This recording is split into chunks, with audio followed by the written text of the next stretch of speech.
So, um, okay, here's a thing that sounds like a technicality and really isn't. In quantum mechanics, time has no operator. And the reason is a footnote Pauli wrote in 1933. A footnote. Let me try to explain why that footnote still bothers people 90 years later. Start with how quantum mechanics works. Every measurable thing is an operator. Position, momentum, energy, spin, each one is a mathematical object acting on the state. And the numbers you can measure are that operator's eigenvalues. Observable equals operator. No exceptions. And time?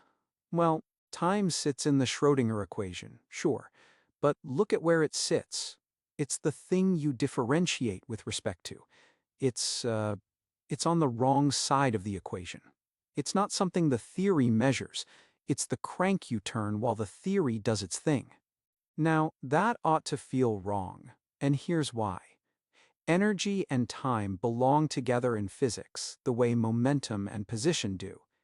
And every textbook has the energy-time uncertainty relation in it. Delta E times delta T is at least h bar over 2. Looks exactly like the position momentum one.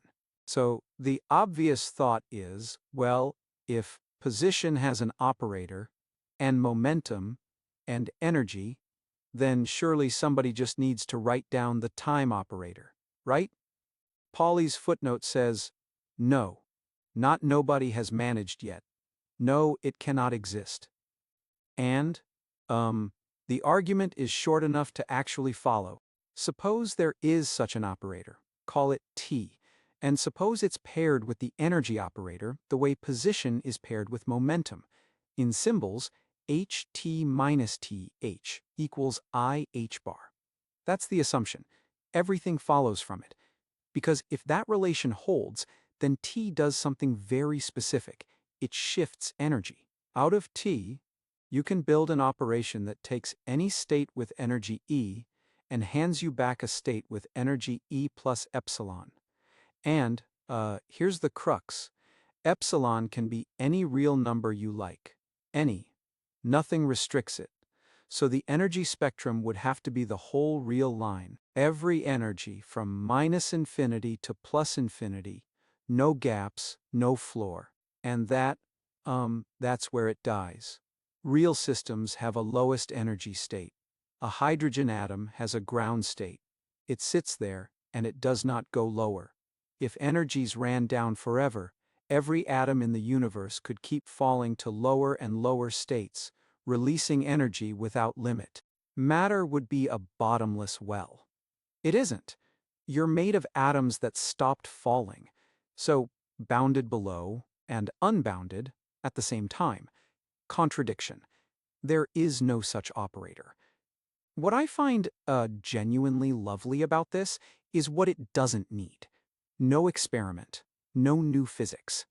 Just the fact that things have a ground state. That stuff is stable, and the whole possibility is gone. Pauli didn't even give it a paper. He put it in a footnote in his Handbuch der Physik article and moved on. Now, two things people get wrong here. First, does this mean the energy-time uncertainty relation is nonsense? No. It means it isn't what it looks like. In the position-momentum case, both deltas are spreads of actual measurements. In the energy-time case, delta t can't be that, because there's nothing to measure. Mandelstam and Tam made it precise in 1945. Delta t is a characteristic time, roughly how long the system takes to change appreciably. Same-looking formula, a completely different animal.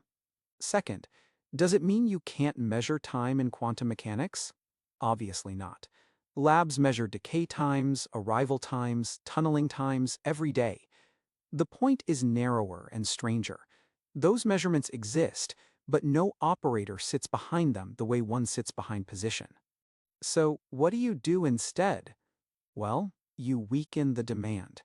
There's a broader notion of observable, a positive operator-valued measure, a POVM, which drops the strict conditions, but still gives you everything you need to get probabilities out. Arrival times work fine that way. So the physics survives. It just doesn't fit the tidy scheme. And, one more wrinkle, because Pauli's argument is less airtight than it looks. Eric Gallopon showed in 2002 that it quietly assumes things Pauli never spelled out, and that in systems where the energy is bounded at both ends, time operators can actually be built.